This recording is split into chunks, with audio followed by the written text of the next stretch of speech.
Hola, ¿qué tal comunidad 3AM?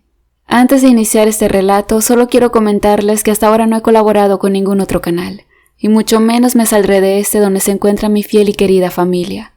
Así que si ven algún otro lugar donde se encuentran exponiendo mis relatos, por favor avísenme y denuncien si es posible. Saludos si se les quiere. Muchas gracias.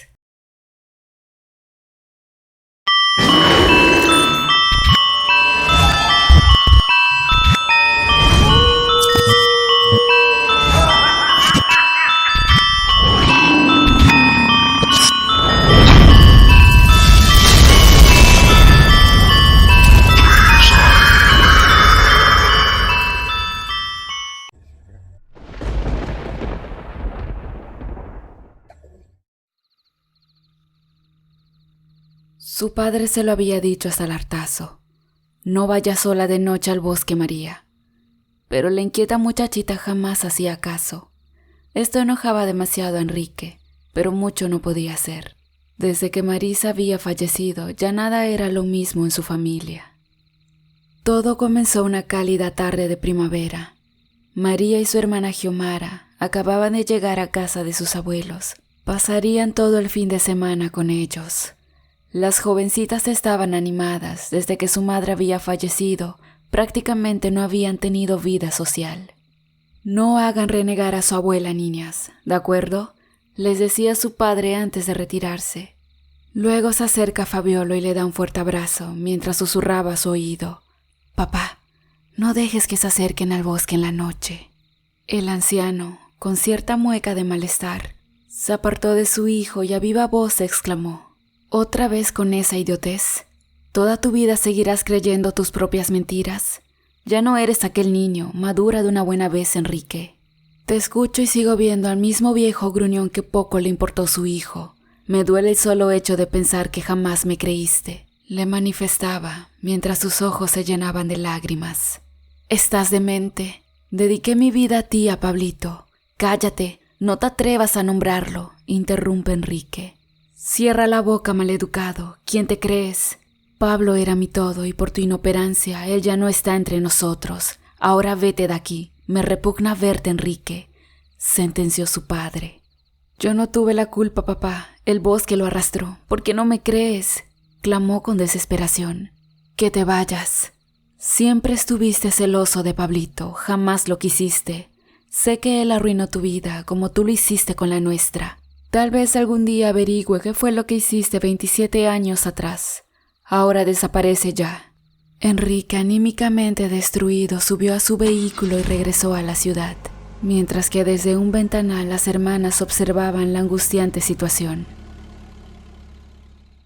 Luego de la cena, la cual fue breve y casi sin palabras, la abuela y las niñas se instalaron en la sala a mirar televisión, mientras que Fabiolo volvía a su habitación a descansar.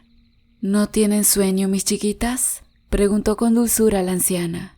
«Más o menos, abuela. En realidad tenemos una intriga que nos quita el sueño», respondió Xiomara. «¿Cuál es su dilema, señoritas?», asombrada preguntó la mujer. «¿Quién es Pablito?». «Bueno, niñas, les contaré la historia.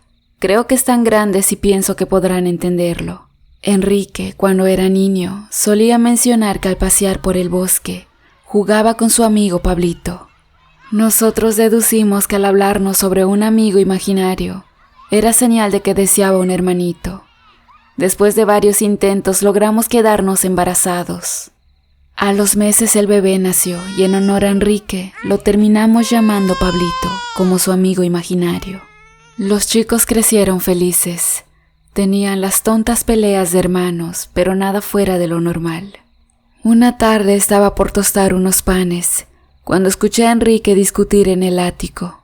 Lo primero que pensé fue que otra vez estaban de riña mis pequeños, pero a los segundos observé el jardín a su abuelo jugando con Pablito. Asustada subí al ático y me encontré a Enrique muy ofuscado gritando hacia la nada misma, porque realmente era así, allí no había nadie. Viendo esta extraña situación, terminé dejándome llevar por mis impulsos y le grité de mala manera a Enrique, quien asustado se largó a llorar y se dirigió a su habitación, donde se encerró hasta la hora de la cena. Al poco tiempo, un poco más tranquila, Preparé un emparedado y se lo llevé a su alcoba. Allí me contó que estaba triste, pues su amigo Pablito se había enojado porque ya no jugaba con él, culpando de toda la situación a su pequeño hermanito.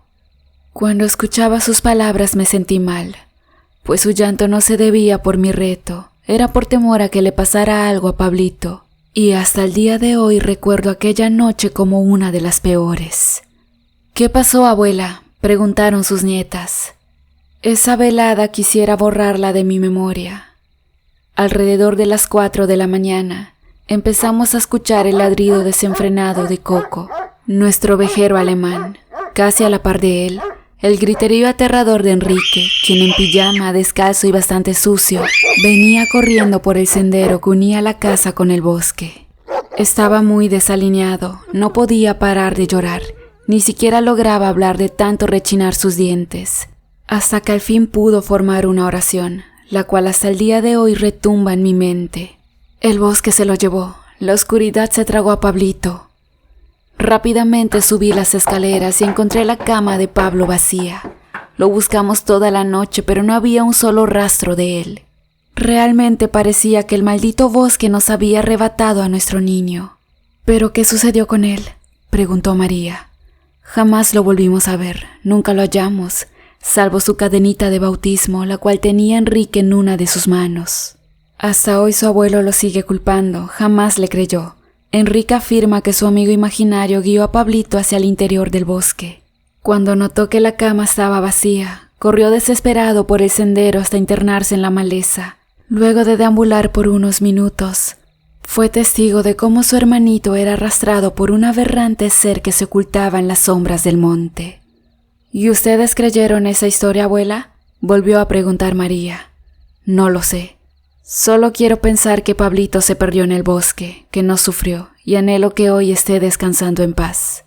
Bien, ahora hay que ir a dormir. Demasiado por hoy, señoritas. Fue así que las hermanas se acostaron en la antigua alcoba de su padre y obviamente, después de semejante revelación, no podían pegar ni un solo ojo en la noche.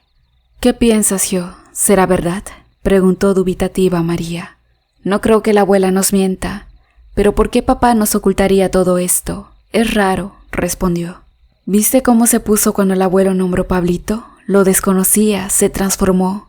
¿Y si vamos al bosque y lo averiguamos?, propuso a la menor de las hermanas. ¿No nos meteremos en problemas?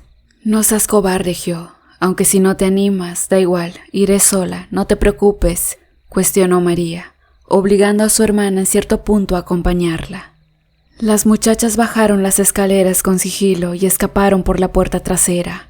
Una vez que lograron salir, tomaron el sendero que las dirigía directamente a la entrada del bosque. La noche sin luna estaba iluminada por las estrellas. La brisa fresca balanceaba las copas de los sauces. El clima era perfecto. De repente, casi sin notarlo, las muchachas estaban dentro del espeso bosque. La maleza dificultaba transitar con comodidad en él. De pronto a Xiomara le pareció ver la sombra de un niño sobre la corteza de un nogal. ¿Ves lo mismo que yo?, susurró. Sí, no creo que sea un fantasma, debe ser un niño perdido. Ajá, sí, claro, un niño extraviado a las 4 de la mañana, respondió con ironía. En ese trajín, la silueta del infante salió disparada y se escondió detrás de otro árbol. Las chicas sorprendidas se acercaron cada vez más, pero él corría y se volvía a ocultar. Parecía estar jugando con ellas, hasta que de repente la misma se pierde definitivamente entre las sombras. «¡Niño, niño!», gritó la menor de las hermanas. El silencio mismo respondió. La calma en aquel monte era abismal. Las chicas no reconocían en qué sector del amplio bosque estaban. Esto las comenzó a poner algo nerviosas. Es que la situación la meritaba, estaban perdidas. Todo es tu culpa, María, siempre con estas ideas irrelevantes. Pero peor yo que te sigo, rezongaba Xiomara. Nadie te dijo que vinieras, arremetió María, quien en ese momento escuchó un ruido extraño, similar a un rugido. «Shh, ¿oyes, Gio? ¿Oír qué?» En ese instante, la embestida de un abominable animal golpeó y arrastró a la joven hacia la inmensidad de las sombras. «¡Xiomara!», Como un eco retumbó por todo el bosque. El desesperado alarido de María, quien no podía creer lo que pasaba. Descontrolada y fuera de sí, la joven se adentra hacia el lugar más oscuro del bosque. Su desesperación era tan inquietante que su corazón parecía querer salirse y explotar allí mismo. De repente, sus pies se enredan y tropieza con unas raíces, comenzando a rodar y a caer en picada por un terreno empinado. Golpeando finalmente su espalda con algo duro y macizo, pensó que se trataba de una roca o un tronco, pero al alumbrar con la linterna de su móvil, notó que era el lomo de un animal, el mismo que atacó a su hermana segundos antes. María se asustó y comenzó a arrastrarse. Allí logró ver el torso de Xiomara, bañado en sangre. Le faltaba uno de sus brazos y parte de sus piernas. Era obvio que la pobre niña estaba haciendo la cena del despreciable ser. De repente, cuando la enorme bestia se inclinaba hacia atrás como queriendo darse impulso hacia María, se escuchan 6 disparos continuos. La muchachita solo había atinado a cerrar sus ojos aceptando su destino de muerte. Pero una luz muy fuerte comienza a encandilar su rostro. Como pudo intentó ver y observó que entre las sombras emergía una figura familiar. Su abuelo. María lo abrazó y comenzó a llorar desconsoladamente. Xiomara está muerta. Esa cosa la mató. Es mi culpa, abuelo. Ella no quería venir. No, mijita, tú no eres culpable de nada. Esto debió terminarse hace mucho tiempo. En ese momento, Fabiolo cargó en sus brazos a María y regresaron por el sendero hacia la casa. Mientras que sobre un costado yacía con 6 disparos en la cabeza el cuerpo de un pequeño niño. A los años, el pobre viejo terminó muriendo de cáncer. Hace pocos meses su querida esposa Betty también había fallecido producto de la cruel enfermedad. En su testamento dejó una peculiar carta para su nieta María, la cual decía: Hace 27 años, junto a tu abuela, nos tocó vivir algo horrible e imborrable. Nuestro hijo menor, Pablito, en altas horas de la madrugada se extravió en el oscuro bosque. Tu padre, María, estaba con él. Siempre afirmó que el bosque se lo había llevado. Tuve que negarlo de por vida y tratarlo de loco. La razón, simple, él nunca nos mintió. Esa misma noche me adentré al bosque con mi rifle. Estaba enfurecido y totalmente decidido a acabar con la vida de aquel quien lastimó a mi hijo. Estuve horas deambulando hasta que en el corazón del bosque, donde reinaba la oscuridad, divisé a un niño pequeño. Me acerqué y noté que era mi Pablito, pero actuaba de forma errática. Estaba transpirado, jadeaba y se retorcía de dolor. Cuando quise ayudarlo, intentó morderme. Confundido y asombrado retrocedí unos pasos. En ese momento sentí de pronto una extraña presencia. Se trataba de otro niño, quien decía llamarse también Pablo. Manifestó que ya no molestaría más a mi familia, porque había hallado al huésped perfecto. En ese momento no comprendía nada, pero esa cosa, que se asemejaba a un niño, les aseguro que para nada lo era. Mi hijo comenzó a cambiar de piel en un tono verde azulado. Sus ojos se tornaron rojos y aumentó 5 o 6 veces su tamaño. Con su última humanidad alcanzó a decirme que escapara rápido de aquel lugar. Lo hice. Llegué llorando a mi casa, mintiendo en la cara de mi esposa y acusando todos estos años a Enrique de algo que jamás había cometido. En las siguientes semanas pude averiguar que desde la Edad Media, el demonio de un duende habita el bosque. Jamás su oscura alma pudo descansar. Sobrevivió adentrándose en las almas puras de los niños. De esta forma simpatiza con ellos. Su hogar está en el corazón del bosque, en un lugar llamado La Fosa, donde quien cae allí jamás sale con vida. Yo no lo maté. Este monstruo por alguna extraña razón no puede morir. Lo que hice fue liberar a mi hijo, y la única manera fue quitándole la vida a mi Pablito. No tenía otra opción. Perdona a todos por ocultar la verdad, y ojalá algún día puedas entenderme, mi pequeña María. Luego de leer la carta, la mujer, quien había heredado la casa de sus abuelos, en silencio se dirigió hacia el ático con una pastilla y un vaso de agua en sus manos. Subió las escaleras, ingresó, y sobre un sillón sentado en una esquina se encontraba un anciano. el cual apenas pestañeaba. Su rostro parecía petrificado y sobre una de sus manos apretaba con fuerza una cadenita de bautismo. En ese momento, el pequeño hijo de María, Mauro, empezó a subir las escaleras quejándose de un malestar. Jadeaba y transpiraba mucho.